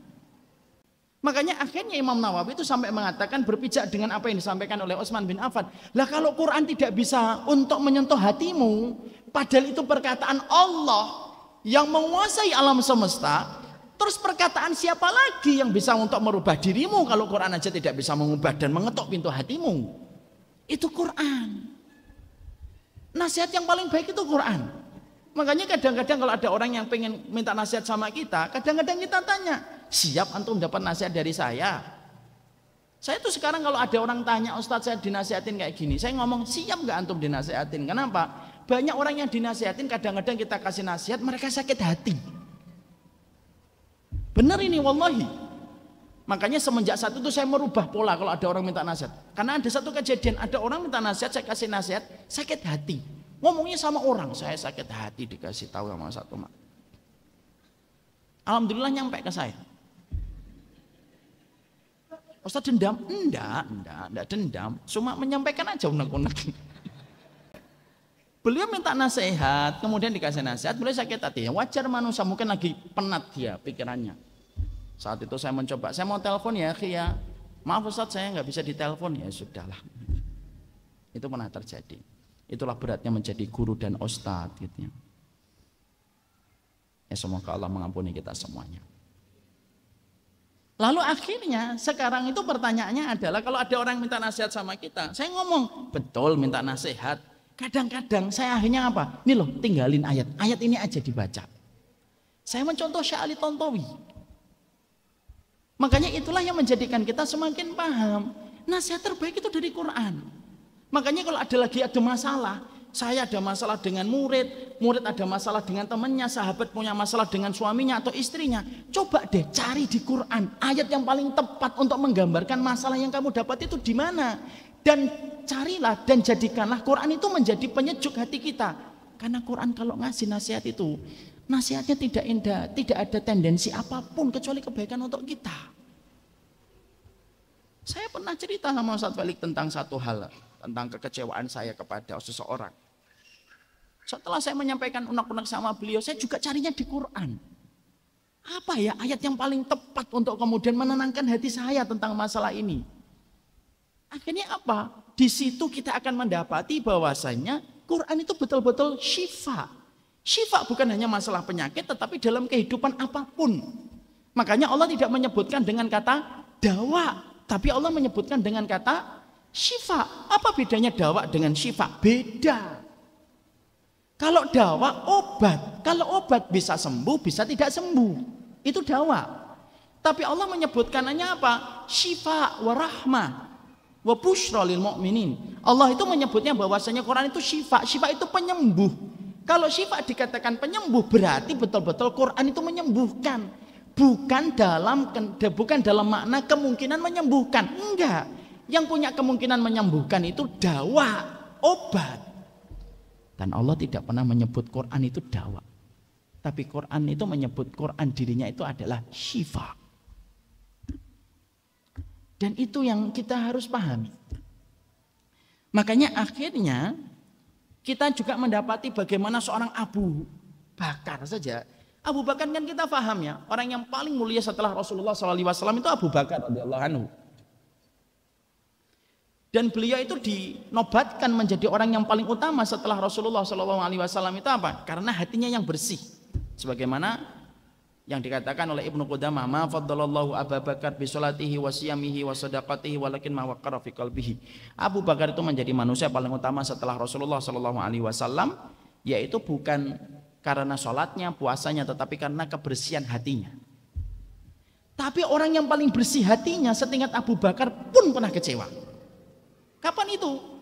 Ketika putrinya difitnah dengan tuduhan berzina. Dalam peristiwa hadisul ifki. Dan termasuk yang memfitnah beliau itu siapa? Mistah bin Usasah. Mistah bin Usasah ini siapa Ustaz?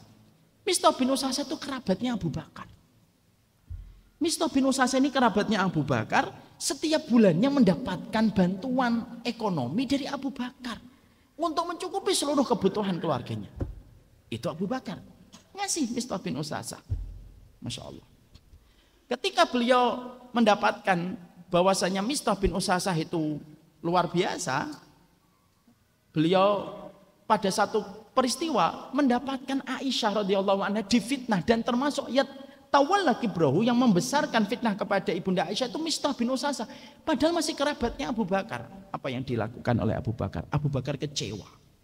Lalu Abu Bakar kemudian berkata kepada Mistah bin Usasah dengan rasa marah, wala unfik ilaika ba'da hada. Saya nggak akan kasih nafkah lagi kepada keluargamu setelah urusan ini. Lihat caranya Allah ketika ingin untuk mengembalikan hambanya. Allah turunkan Quran. Surat An-Nur salah satunya. Ayat 22. Wal ya'fu wal yasfah. Maafkan, lapang dada. Lalu ketika Abu Bakar membaca surat An-Nur 22 ini ketika diturunkan untuk membersihkan kehormatan Ibunda Aisyah, langsung apa pertama kali yang dilakukan oleh Abu Bakar? Beliau berdiri, beliau datang kepada Mistah bin Usasah dan mengatakan, aku lanjutkan kembali apa yang aku hadiahkan kepada keluargamu tiap bulan dan aku maafkan. Dan itu menjelaskan kembali kepada kita, itulah Quran. Makanya akhirnya ketika kita mendapati ada seorang ulama itu berkatanya indah betul. Bacalah Quran, tadabburi maknanya. Seakan-akan Quran itu diturunkan untuk dirimu. Jadi kalau kita lagi baca Quran itu, pahami dari alif lam mim dzalikal kitabul la raiba fihi itu, pahamkan diri kita. Ini Quran itu turun untuk saya. Tidak ada masalah yang saya temukan dari masalah saya bersama bapak saya, masalah saya dengan rezeki saya, masalah saya dengan apapun kecuali ada di dalam Quran. Makanya nasihat itu merupakan salah satu nasihat terbaik yang saya dapatkan. Bacalah Quran sebagaimana Quran itu diturunkan kepadamu. Makanya tidak ada ketenangan yang dirasakan kecuali orang yang beriman, kecuali ketika mereka telah menempatkan Quran itu menjadi bagian terbesar pada kehidupan mereka. Dan itu kita dapatkan setingkat Abu Bakar, setingkat Umar bin Khattab, setingkat Ibnu Umar. Mereka itu bereaksi dengan nasihat dari Quran. Dan itulah sejatinya yang kita harus pahamkan. Supaya kehidupan kita itu betul-betul tidak mati gaya dengan Quran. Sehingga akhirnya kita dapatkan Quran itu apa? Ya Quran itu hanya sekedar dibaca, dihitung pahalanya. Dan hanya sekedar itu saja, tidak bisa. Saya telat Ustadz, umur saya sudah 50 tahun, tidak ada kata telat. Saya sudah punya cucu 2, tidak ada kata telat. Kenapa tidak ada kata telat? Karena sesungguhnya kita ada sebuah kisah nyata yang disampaikan oleh seorang syekh di dalam muhadarah di YouTube-nya. Ada orang punya satu majelis, saya lupa syekhnya ini. Syekh ini punya satu majelis. Majelis halaqah hifdzil Quran di Masjid Nabawi. Orang tua ini mendekat kepada halaqahnya syekh itu. Lama beliau itu. Tidak pergi-pergi. Lalu menarik perhatian dari syekhnya yang memiliki halaqah hifdzil Quran itu. Lalu tanya, Masya'nuk? Masya'nuka? Urusan bapak apa? Ada yang bisa saya bantu? Fi ayyi khidmah nakhdumuk. Maka pada saat itu syekhnya lalu mengatakan, lalu orang tua itu mengatakan, tidak apa-apa syekh, tidak apa-apa syekh, saya pengen di sini saja, saya pengen di sini saja. Lalu akhirnya dibiarkan. Lama masih di situ orangnya. Lalu akhirnya syekhnya nanya, bapak maunya apa? Kok enggak ada yang bisa saya bantu? Barulah orang tua itu ngomong, saya ingin menghafalkan Quran syekh. Lalu bapak itu ditanya, kam umruk? Umur bapak berapa? Fokositin, di atas 60 tahun. Lalu syekhnya mengatakan, sudahlah pak, kalau sudah di atas 60 tahun mah tidak usah menghafalkan Quran, udahlah banyak zikir, banyak sedekah. Tapi orang itu tetap ngotot, saya ingin menghafalkan Quran syekh, lalu ingin paham maknanya dalam kehidupan. Lalu syekh itu mengatakan, kenapa bapak ingin menghafalkan Quran, ingin belajar Quran ketika usia bapak tidak lagi muda? Bapak ini fokus sitin di atas 60 tahun. Perhatikan jawaban indahnya. Syekh, saya baru membaca hadis yang itu seakan-akan hadis itu hidup di hati saya. Rumah yang tidak dibacakan Quran itu rumah kuburan. Berarti hati dan pikiran saya kalau nggak ada Quran itu kan kuburan. Dan saya tidak mau ketemu jasad kuburan ini ketemu dengan tanah kuburan. Segelap apa nanti di kuburan ya Syekh? Jawaban itu membuat syekhnya terdiam. Lalu akhirnya syekhnya memberikan dispensasi. Sebenarnya Pak, yang ikut di sini hafalan Quran itu di bawah 25 tahun. Tapi khusus untuk Bapak, jawaban Bapak ini silahkan Bapak nyetor hafalan untuk saya. Senang Syekh, bapak tua itu. Lalu akhirnya Syekh ini mengatakan mulai besok menghafalkan Quran. Datang ke sini. Baik Syekh. Sebelum beliau pulang, dia tanya, apa wasiat engkau kepada diriku sebelum saya kembali untuk menghafal Quran? Wasiatnya dengerin. Wasiatnya adalah intasdukillaha yasduka. Kalau niatmu benar karena Allah, Allah yang akan membereskan sisanya untuk bapak. Pulang, tiap hari nyetor hafalan. Beliau 3 tahun khatam Al-Quran. Umurnya di atas 60 tahun. Setelah beliau khatam Quran, juz 30, dikasih ijazah oleh syekhnya. Setelah dikasih ijazah oleh syekhnya, tidak lama, beberapa bulan setelah itu beliau meninggal dunia. Dada yang membawa cahaya Quran bertemu dengan tanah kuburan yang gelap untuk menerangi. Itu tidak ada kata terlambat.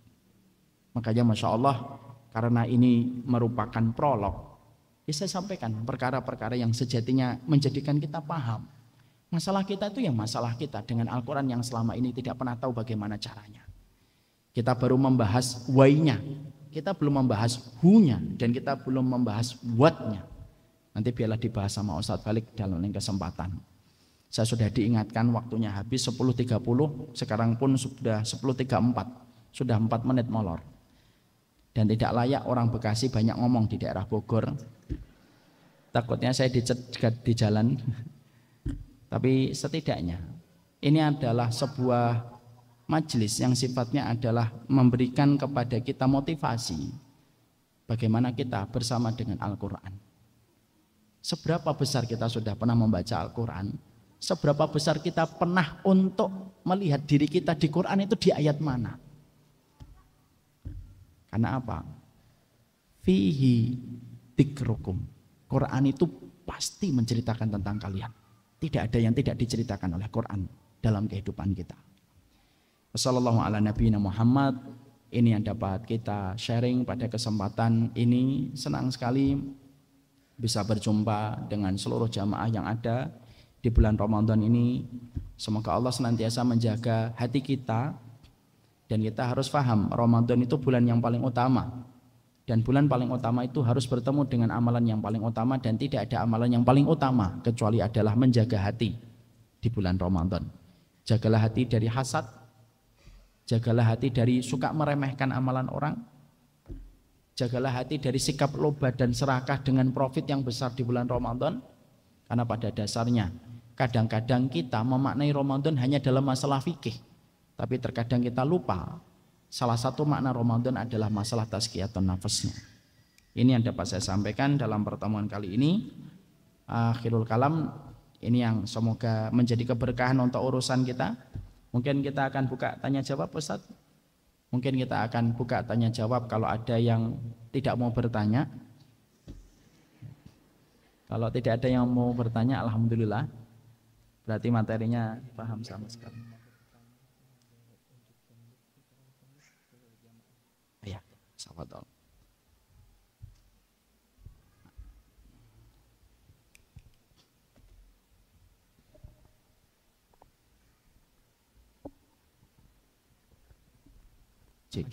Alhamdulillah. Alhamdulillah rabbil barakallah. Materi dari Ustadz Mamita sudah disampaikan.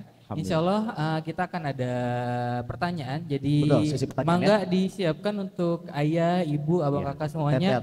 Ayah dipersiapkan. Tapi sebelum itu izin dari tim kami. Insya Allah akan ada pemutaran sunduk. Jadi disiapkan infak terbaiknya. Betul karena sekali. Salah satu mungkin wasilah dijabahnya doa.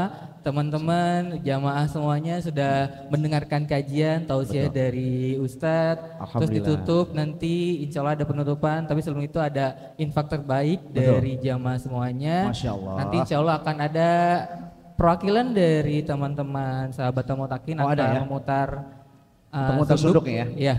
Sambil kita diiringi dengan salawat ya. Diiringi oleh salawat. Boleh silakan dipersiapkan.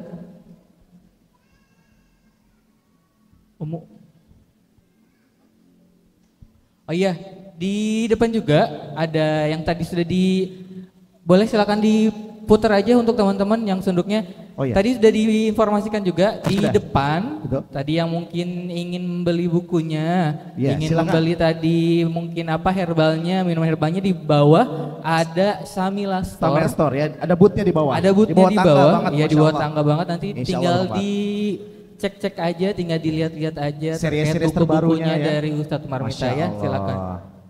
Ya, Silakan boleh dipimpin sholawat. ya. Sambil sholat sambil muter ya.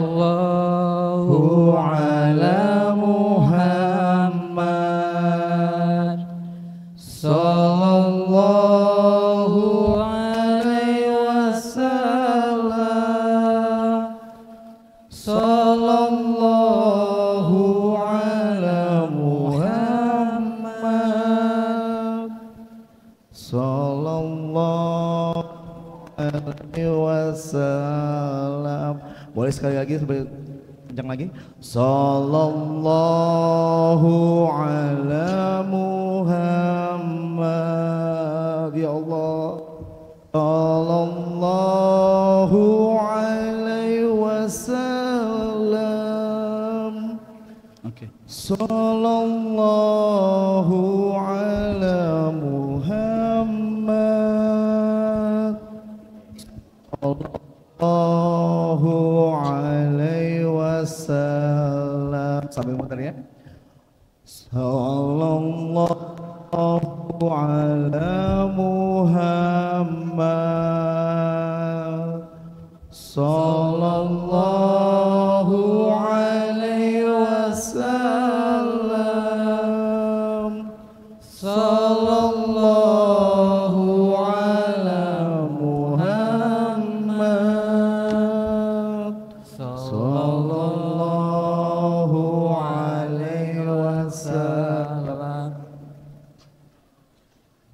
Alhamdulillah, terima kasih untuk para jamaah yang sudah menyisihkan rezekinya. Alhamdulillah, Semoga dibalas oleh Allah Insya SWT Allah. yang lebih lagi. Amin, amin, Alhamdulillah, amin. ya. Oke, Berkah langsung buat di open saja untuk sesi pertanyaan. Boleh. Mungkin untuk ahwatnya dulu ada yang ingin bertanya. Ahwatnya yang ingin bertanya. Sebelah Akhi. sana udah deh langsung ngacung. Oh, langsung. Ada Sebelum bertanya. Oh, sebelum dibuka gimana? tanya jawab, Ya?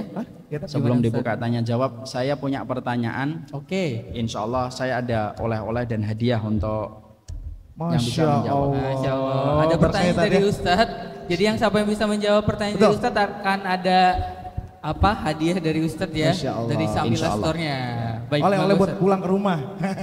Insya Allah. Masya Allah berkaitan ya. Bangga Ustadz. Saya akan nanya, yang bisa menjawab tolong angkat tangan. Yang tidak angkat tangan dan tidak dijawab dan tidak ditanya, tolong kalau beriman sama Allah dan hari akhir diamlah. Pertanyaannya simpel dan sederhana. Ini ada buku 2, ada minuman juga. Pertanyaan yang pertama,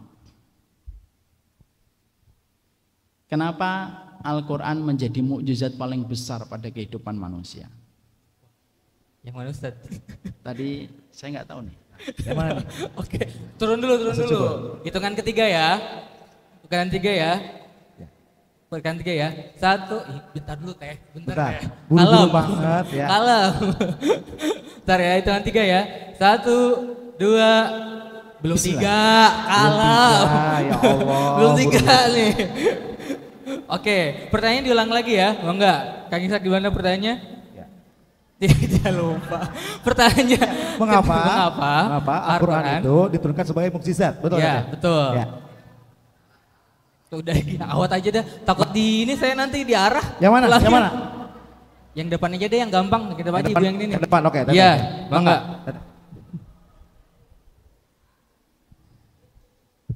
Bismillah, izin menjawab. Karena tidak ada persoalan apapun yang kita hadapi selama kita hidup di dunia yang tidak terjawab di dalam Al-Quran.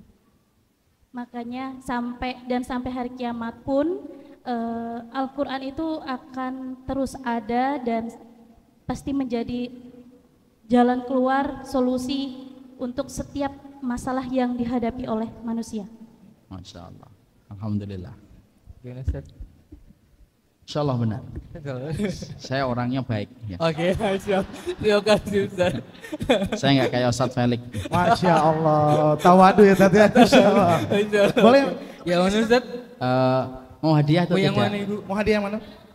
Mau buku. Mau buku apa? Dohamlan Afsalihin, ta'aruf dengan ilmu atau minum hambat string? Buku yang pertama. Buku yang pertama tadi. Dohamlan Afsalihin. Iya. Fadol, insyaallah. Enggak. Masya Allah. Alhamdulillah hadiah ya dari Ustaz ya. Umar minta ya. Masya Allah berkah ya Bu ya. Ya Allah semoga bermanfaat insya Allah. Oke. Baik. Masih ada 2 lagi? 2 lagi. Pertanyaan yang berikutnya. Yang Ikhwan deh. Kenapa? Yang Ikhwan. Ikhwan Tat. Ya. Soalnya tadi udah muka-muka berharap Tat. Iya.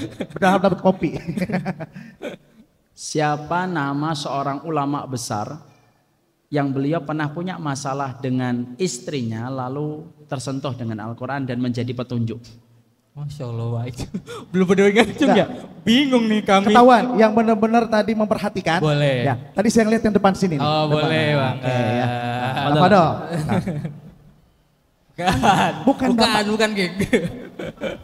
Baik, cek bismillah. Insyaallah. Nama antum siapa, akhi? Samsul Ramadan. Siapa? Samsul Ramadan. Samsul Ramadan. Iya. Oh, Masya Allah pas Ramadan ya. Insyaallah. Lahirnya Dzulhijjah ya. Masya Allah. Oke. Udah nikah atau belum, akhi? Udah Ustaz. Udah. Anak berapa? Baru nikah Januari kemarin Ustaz. Apa? Baru nikah bulan Januari kemarin. Oh, Masya Allah. Baru nikah. Kelihatan sekali aura kebahagiaan. Masya Allah. Ada yang nemenin sahur soalnya ya. Oke, Masya Allah. Beda. Wajahnya antum sama Ustaz Cahyo beda. Masya Allah. Oh gitu. Masya Allah. Jadi Enggak Mas Samsul. Jawabannya sahabat Ibnu Umar Ustaz. Kenapa? Jawabannya sahabat Ibnu Umar. Apa yang beliau dapatkan dari ayat itu? Tersentuh karena berdasarkan ayat itu, ayat yang dibacakan kepada beliau, beliau merasa bahwa meskipun ada hal-hal buruk dari istrinya, insya Allah itu akan jadi kebaikan nantinya. Apa kebaikan yang didapatkan oleh Ibnu Umar setelah mendapatkan itu? Lahir anak yang kualitasnya namanya Salim. Salim itu jadi apa? Jadi ulama besar Ustaz. Masya Allah, barakallah. Allah, bener-bener di depan ya kalau gak bisa jawab malu main banget ngapain di depan. Masya Allah. Iya. Antum menjawabnya ikhlas karena Allah kan? Masya Allah ikhlas. Berarti gak usah gak dapat ya? Gak usah dapat. Ikhlas berarti ya. Buat yang lain. Jadi Mau dapat ini apa dapat pahala? Itu aja. Iya. Masya Allah. udah punya istri kan? Berlatihlah ikhlas yang banyak. Masya Allah. Adalah. Yang mana? Yang Mau mana? apa? Mau habat string atau ta'aruf dengan ilmu? Ta'aruf Oh dengan buku ilmu. taruh. Nggak pertanda lagi kan ya? Mungkin pertanda lagi kalau taruh lagi nih. Baru Bukan. nikah soalnya. Buku ta'aruf dengan ilmu tidak membahas Tidak. ta'aruf. Oh insya Allah. Karena kata ta'aruf itu tidak hanya difahami untuk menikah. Iya, Ta'aruf betul. itu artinya berkenalan. Kenapa kita harus berkenalan dengan ilmu? Iya. Wah, ini saya sekalian promo buku saya. Ya. Itu Ustaz maksudnya Ustaz. barangkali- Kesana Bang masuk. Gak apa-apa Tat. Masuk, Barangkali Ustaz. teman-teman ada yang belum tahu Ada yang tentang belum ilmu tahu, ta'aruf itu. betul, Boleh betul. sedikit Tat, boleh. Tafadol. Enggak lah, saya orangnya enggak kayak gitu. Belum waktunya nanti lagi. Pokoknya bukan cerita tentang ta'aruf tapi lebih kepada ilmunya, bukan Oke. ta'arufnya. Ya, Oke, baik. Tat. Masih ada Oke, satu lagi.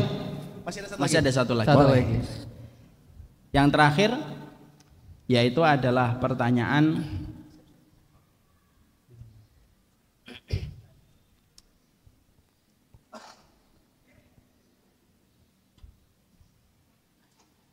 ketika manusia selalu memiliki masalah dengan penyimpangan syahwat, itu selalu ada kaitannya dengan ibadah apa? Allahu Akbar. Ya Allah. Ini kan Bentar. isinya ada 10 Isinya ada saset berapa? nih. Isinya ada berapa? 10 saset. 10. Ya. Kebagian satu-satu. Bagian satu-satu. Ya. Biar adil. Gitu ya. Soalnya tadi pas Ustadz beres langsung gini semua Tat. Iya. Masya lalu, Allah. Mbak, aduh. Ini saking semangat antusiasnya Masya Allah. Warga Bogor Tat. Masya Allah. Luar biasa Masya Allah. Berarti warga Bogor luar biasa Masya Allah. pemahaman. Luar Giro biasa. semangatnya Masya Allah Tat emang. Masya Allah. Sawah. Inilah ciri guru yang tidak mendukung muridnya. Allahu Akbar. Betul atau yang pilih? Oke, yang baik. Aduh, bentar ya. Saya bingung nih. Yang mana nih? Taruh, Yang turunin belakang aja, dulu. Bismillah. 1 2 3. Waduh. Karena pertanyaannya terlalu gampang, Oh, saya ganti. Oh iya, gampang, baik, ganti baik. lagi. Nah, ya. Ya. Nah, itu boleh. Ya. Bisa berubah. Bisa berubah. Sesaat. Ya. Gak apa-apa Tat. Ayo Tat. Ketika ada orang tua tadi yang nanya sama Syekh, apa wasiat engkau kepada diriku supaya saya menghafalkan Quran, maka Syekhnya menjawab, in tasduqillaha yasdukka. Artinya apa itu? Nah, itu langsung tuh. Oke, Teteh. Belakang. Bukan belakangnya. Ya, di belakangnya. Yang duluan soalnya. Teteh ya. Tetehnya, gak usah ngendong ke belakang.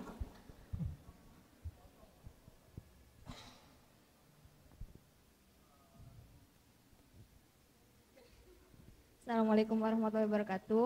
Waalaikumsalam.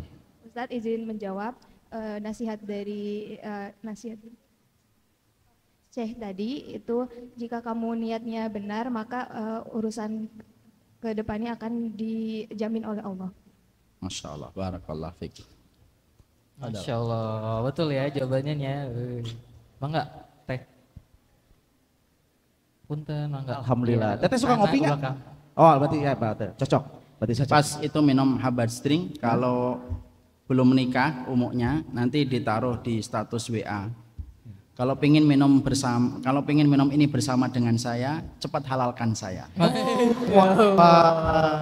Masya Allah. Di status ya. Saya kira dari kondisi jamaah yang bisa menjawab dengan luar biasa, ini sudah menunjukkan sebuah bukti. Ya.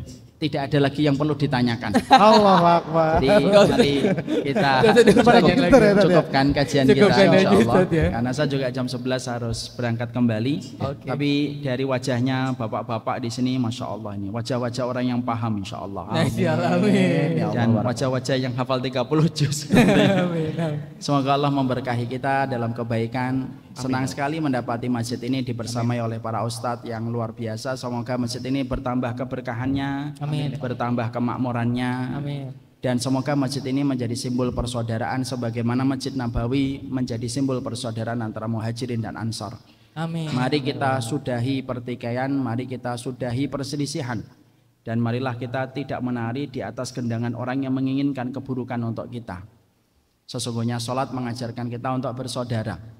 Bukankah kita kalau mau sholat imamnya mengatakan sawu wala takhtalifu wa takhtalifa qulubukum, lurus dan rapatkan, jangan berselisih sholat kalian supaya tidak berselisih hati kalian. Sholat itu menyuruh kita supaya menempelkan bahu dengan bahu, kaki dengan kaki. Itu mengajarkan kepada kita bahwasanya tidak ada agama yang paling menginginkan persaudaraan di antara sesama muslim kecuali adalah iman. Jangan hanya sibuk mencari bahu dan kaki tetapi tidak pernah mencari hati untuk saling mencintai. Mari kita sudahi pertikaian, siapapun selama memiliki kiblat yang sama, memiliki nabi yang sama, memiliki kitab yang sama, mereka itu adalah saudara kita. Kalaupun terjadi perselisihan dan perbedaan, ya wajar. Kita sama istri yang tidur tiap hari bareng aja kita mendapatkan perbedaan. Yang kita khawatirkan bukan perbedaan, tapi yang kita khawatirkan adalah ketika perbedaan itu dijadikan komoditi untuk saling kita dibenturkan. Nah, itu yang menjadikan kita harus senantiasa cerdas. Bagi siapapun yang sholat subuhnya pakai kunut, silahkan kunut. Bagi yang tidak kunut, insya Allah tidak apa-apa, tidak kunut ketika memiliki sebuah keyakinan. Tidak usah kita akhirnya menjadi masalah dalam perkara itu. Yang menjadi masalah adalah kalau kita tidak sholat subuh. Dan itu menjadi masalah untuk kita. Marilah kita membuka hati kita. Semoga masjid itu kembali kepada fungsinya sebagaimana fungsi pada zaman Rasulullah. Memutarkan roda ekonomi, menjadi mercusuar ilmu, dan sesungguhnya masjid itu menjadi pusat persaudaraan sebagaimana antara Muhajirin dan Ansar. Masjid itu bukan miliknya orang kaya, masjid itu bukan miliknya para donatur. Masjid itu miliknya Allah dan dikembalikan untuk seluruh hambanya Allah yang beriman kepada Allah dan takut kepada Allah. Semoga setiap masjid mampu kita hadirkan makna keberkahan itu kembali. Ini yang dapat saya sampaikan. Saya menunggu kapan-kapan jamaah yang di sini datang ke tempat kami, karena sebenarnya ini tidak ideal. Harusnya murid yang mendatangi guru, bukan guru yang mendatangi murid. Gak sopan ya Tat ya? Iya, antum juga. Oh siap Ustaz. Oh termasuk Tat? Siap. Apa? Kayak antum pernah datang ke tempat saya aja.